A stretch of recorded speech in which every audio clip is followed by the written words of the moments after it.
ರಾಮನಗರ ಮುನಿರತ್ನ ಹಾಗೂ ಸಿಪಿ ಯೋಗೇಶ್ವರ್ಗೆ ಶಾಸಕ ಬಾಲಕೃಷ್ಣ ಟಾಂಗ್ ಕೊಟ್ಟಿದ್ದಾರೆ. ರಾಮನಗರದಲ್ಲಿ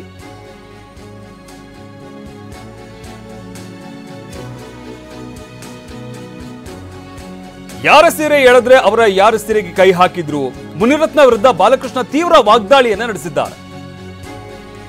ಮುನಿರತ್ನ ವಿರುದ್ಧ ಬಾಲಕೃಷ್ಣ ತೀವ್ರ ವಾಗ್ದಾಳಿ ನಡೆಸಿರುವಂತದ್ದು. ಯಾರ ಸೀರೆ ಎಳೆದ್ರು ಅವರು ಯಾರ ಸೀರೆಗೆ ಕೈ ಹಾಕಿದ್ರು, ಯಾರ ಸೀರೆಗೆ ಕೈ ಹಾಕಿದ್ರು ತೋರಿಸೋಣವಾ ಅಂತ ಪ್ರಶ್ನೆಯನ್ನ ಮಾಡಿದ್ದಾರೆ. ಮುನಿರತ್ನಗೆ ಶಾಸಕ ಬಾಲಕೃಷ್ಣ ಟಾಂಗ್ ಕೊಟ್ಟಿರುವಂತದ್ದು. ಮುನಿರತ್ನ ವಿರುದ್ಧ ಬಾಲಕೃಷ್ಣ ತೀವ್ರ ವಾಗ್ದಾಳಿಯನ್ನ ನಡೆಸಿದ್ದಾರೆ. ಯಾರ ಸೀರೆ ಎಳೆದ್ರು ಅವರ ಯಾರ ಸೀರೆಗೆ ಕೈ ಹಾಕಿದ್ರು, ಯಾರ ಸೀರೆಗೆ ಕೈ ಹಾಕಿದ್ರು ತೋರಿಸೋಣ ಹಾಗಾದ್ರೆ ಅಂತ ಸವಾಲ್ ಹಾಕಿದ್ದಾರೆ.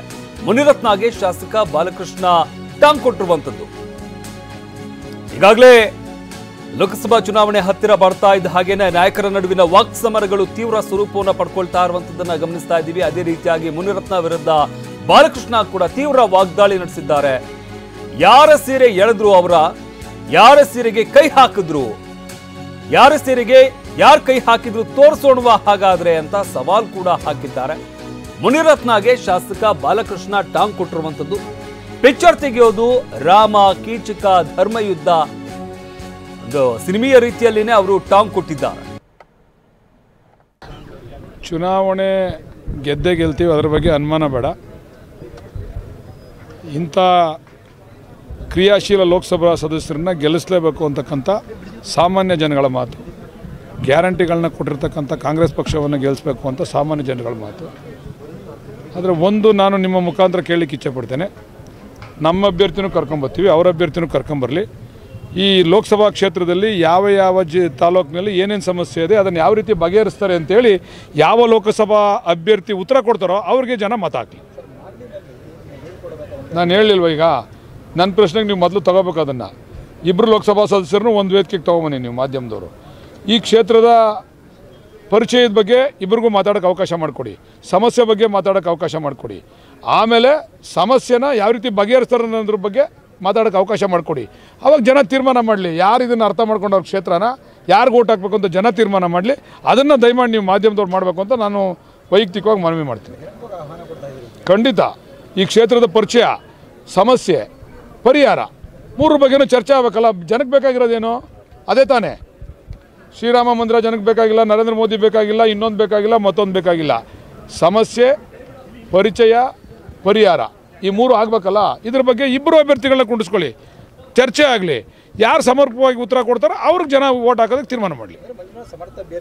ಅದು ನಾನು ಹೇಳಿಲ್ಲ, ನೀವು ಕರೆದಾಗ ಗೊತ್ತಾಯ್ತದೆ ಯಾರು ಸಮರ್ಥರೋ, ಇವರೇ ಸಮರ್ಥರು, ಅವ್ರು ಸಮರ್ಥರು, ಇವರ ಸಮರ್ಥರು, ಅವರ ಸಮರ್ಥರು ಅಂತೇಳಿ ನೀವು ಮಾಧ್ಯಮದವ್ರು ಕರೆದಾಗ ಗೊತ್ತಾಯ್ತದೆ.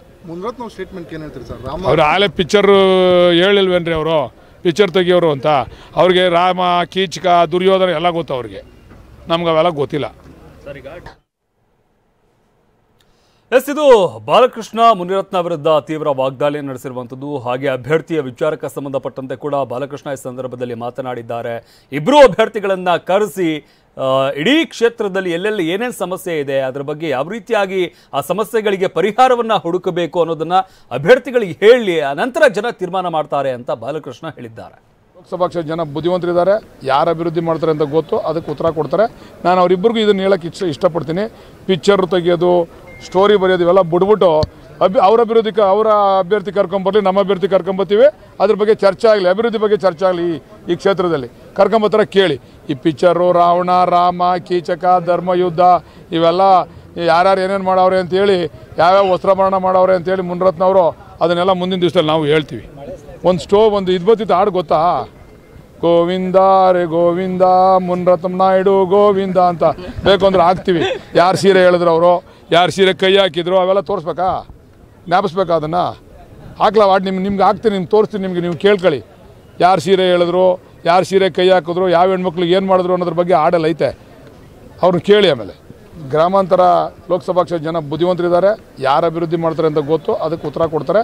ನಾನು ಅವರಿಬ್ಬರಿಗೂ ಇದನ್ನು ಹೇಳೋಕ್ಕೆ ಇಷ್ಟಪಡ್ತೀನಿ.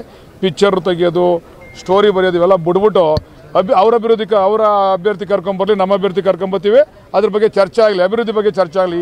ಈ ಕ್ಷೇತ್ರದಲ್ಲಿ ಕರ್ಕೊಂಬರ್ತಾರೆ ಕೇಳಿ. ಈ ಪಿಕ್ಚರು ರಾವಣ, ರಾಮ, ಕೀಚಕ, ಧರ್ಮಯುದ್ಧ ಇವೆಲ್ಲ ಯಾರ್ಯಾರು ಏನೇನು ಮಾಡವ್ರೆ ಅಂತೇಳಿ ಯಾವ್ಯಾವ ವಸ್ತ್ರಭರಣ ಮಾಡವ್ರೆ ಅಂತೇಳಿ ಮುನಿರತ್ನವರು ಅದನ್ನೆಲ್ಲ ಮುಂದಿನ ದಿವಸದಲ್ಲಿ ನಾವು ಹೇಳ್ತೀವಿ. ಒಂದು ಸ್ಟೋವ್ ಒಂದು ಇದು ಬರ್ತಿತ್ತು ಹಾಡು ಗೊತ್ತಾ, ಗೋವಿಂದ ರೇ ಗೋವಿಂದ ಮುನಿರತ್ನ ನಾಯ್ಡು ಗೋವಿಂದ ಅಂತ ಬೇಕು ಅಂದ್ರೆ ಹಾಕ್ತೀವಿ. ಯಾರು ಸೀರೆ ಹೇಳಿದ್ರು ಅವರು, ಯಾರು ಸೀರೆ ಕೈ ಹಾಕಿದ್ರು ಅವೆಲ್ಲ ತೋರಿಸ್ಬೇಕಾ, ಜ್ಞಾಪಿಸ್ಬೇಕಾ ಅದನ್ನು ಹಾಕ್ಲಾ ಹಾಡು ನಿಮ್ಗೆ ಹಾಕ್ತೀನಿ, ನಿಮ್ಗೆ ತೋರಿಸ್ತೀನಿ, ನಿಮಗೆ ನೀವು ಕೇಳ್ಕೊಳ್ಳಿ. ಯಾರು ಸೀರೆ ಹೇಳಿದ್ರು, ಯಾರು ಸೀರೆ ಕೈ ಹಾಕಿದ್ರು, ಯಾವ ಹೆಣ್ಮಕ್ಳಿಗೆ ಏನು ಮಾಡಿದ್ರು ಅನ್ನೋದ್ರ ಬಗ್ಗೆ ಹಾಡಲ್ಲಿ ಐತೆ, ಅವ್ರನ್ನ ಕೇಳಿ. ಆಮೇಲೆ ಗ್ರಾಮಾಂತರ ಲೋಕಸಭಾ ಕ್ಷೇತ್ರ ಇದು ಬಾಲಕೃಷ್ಣ ಅವರು ಮುನಿರತ್ನ ವಿರುದ್ಧ ವಾಗ್ದಾಳಿ ನಡೆಸಿರುವಂಥದ್ದು. ಯಾರ ಸೀರೆ ಕೈ ಹಾಕಿದ್ರು, ಏನು ಮಾಡಿದ್ರು, ಇದೆಲ್ಲವನ್ನು ಕೂಡ ನಾವು ಮುಂದಿನ ದಿನಗಳಲ್ಲಿ ಹೇಳ್ತೀವಿ. ಬೇಕಾದರೆ ವಿಡಿಯೋ ಇದೆ, ಸಾಂಗ್ ಕೂಡ ಇದೆ, ಅವ್ರು ಏನೇನು ಮಾಡಿದ್ದಾರೆ ಅನ್ನೋ ವಿಚಾರಕ್ಕೆ ಸಂಬಂಧಪಟ್ಟದೆ ಅದನ್ನು ಕೂಡ ನಾವು ಕೊಡ್ತೀವಿ ಅಂತ ಬಾಲಕೃಷ್ಣ ಹೇಳಿದ್ದಾರೆ. ಇನ್ನು ಇದಕ್ಕೆ ಮುಂಚೆ ಅಂದ್ರೆ ಮುನಿರತ್ನ ಈ ಸಿನಿಮಾ ವಿಚಾರಕ್ಕೆ ಸಂಬಂಧಪಟ್ಟಂತೆ ಅಂದ್ರೆ ಕೀಚಕ ಈ ರೀತಿಯಾದಂಥ ವಿಚಾರಗಳಿಗೆ ಸಂಬಂಧಪಟ್ಟಂತೆ ಮುನಿರತ್ನ ಮಾತನಾಡಿದ್ರು. ಏನು ಹೇಳಿದ್ರು ಹಾಗಾದ್ರೆ ಮುನಿರತ್ನ ಕೇಳೋಣ ಬನ್ನಿ. ಈ ಬಾರಿ ಕನಕಪುರದಲ್ಲಿ ನಾವು ಲೀಡ್ ತೊಗೊತಾ ಇದ್ದೀವಿ, ಖಂಡಿತವಾಗ್ಲೂ ಲೀಡ್ ಬರುತ್ತೆ ನೋಡಿ. ಭದ್ರಕೋಟೆ ಭಾಳಷ್ಟು ಕೋಟೆಗಳು ನಾವು ನೋಡಿದ್ದೀವಿ, ಯಾವ್ಯಾವ ಕೋಟೆಗಳು ಏನಾಗಿದೆ ಅಂತ. ಅದಕ್ಕೆ ಭಾಳಷ್ಟು ಉದಾಹರಣೆಗಳು ಇದೆ, ತುಂಬ ಕೋಟೆಗಳು ನೋಡಿದ್ದೀವಿ. ಚರಿತ್ರೆಯಲ್ಲಿ ಇವತ್ತು ಯಾವ ಕೋಟೆನೂ ಉಳಿದಿಲ್ಲ. ಇಲ್ಲಿ ಒಂದೇ ಒಂದು ಕೋಟೆ ಉಳಿದಿರೋದು ಹೇಳ್ರಿ ನೋಡೋಣ. ಇದು ಯಾವುದಾದ್ರು ಇದ್ದರೆ ಹೇಳಿ. ಮದಕರಿದು ಉಳಿದಿದೆಯಾ, ಟಿಪ್ಪುದು ಉಳಿದಿದೆಯಾ, ವಿಜಯನಗರ ಸಾಮ್ರಾಜ್ಯ ಉಳಿದಿದೆಯಾ, ಯಾರ್ದು ಉಳಿದಿದೆ? ಯಾವ ಕೋಟೆನೂ ಉಳಿದಿಲ್ಲ. ಇದು ಅದೇ ಆಗೋದು ಖಂಡಿತವಾಗ್ಲೂ. ರಾಮ ರಾವಣರ ಯುದ್ಧ, ಅದರಲ್ಲಿ ಯಾವುದೇ ಅನುಮಾನ ಇಲ್ಲ. ಜನ ತೀರ್ಪು ಕೊಡ್ತಾರಲ್ಲ ಅವತ್ತೇ ಗೊತ್ತಾಗ್ತದೆ. ಮೈತ್ರಿ ಅಭ್ಯರ್ಥಿ 100% ಡಾಕ್ಟರ್ ಮಂಜುನಾಥ್ ಅವರು ಕೇಂದ್ರ ಸಚಿವರು ಆಗ್ತಾರೆ. ಈ